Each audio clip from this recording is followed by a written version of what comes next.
With all of that done, as you can tell, it's all intact, and I am sincerely really impressed with the quality of this build. Okay, so the whole center piping here is for the driver's side is already all put together, and I wanted to do this for you so you get a sense of what it looks like when it's all done, because it all fits together very logically, and I actually think it makes more sense once it's all together.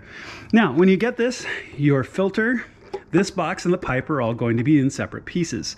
So the very first thing you want to do is take this box, and you can tell which one is the right one because it's got the big cutout where this pipe will connect. These are a 5mm Allen, and you have to take the supplied bolts, fit this into place. And what I did was I just gently screwed in each one of these bolts so the fitment would be really good before I tightened all four down, because if you tighten down one, you might have a little bit of a fitment problem on all the rest.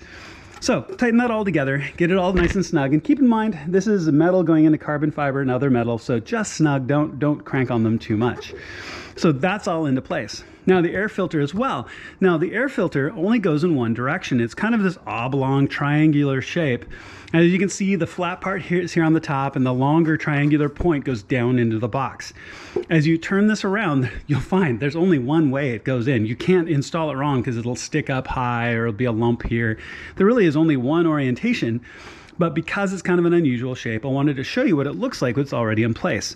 So once the tube is connected to the box, you can take the air filter, fit it on. It's got your typical hose clamp here. Tighten that down. Make sure that the worm drive in the hose clamp is not sitting up here at the top or something else that'll interfere with the cover. Okay, so really, really simple. Lastly, your MAF sensor.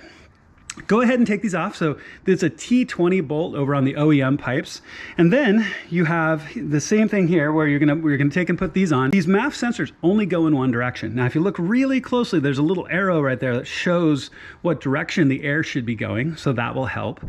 But in addition, the way this is shaped, it only goes in one way. If you actually take and reverse it, the holes won't line up at all.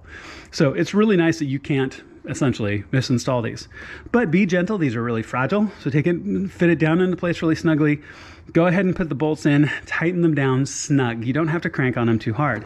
So with all of that done, as you can tell, it's all intact, and I am sincerely really impressed with the quality of this build. The carbon fiber looks great. The setup is great.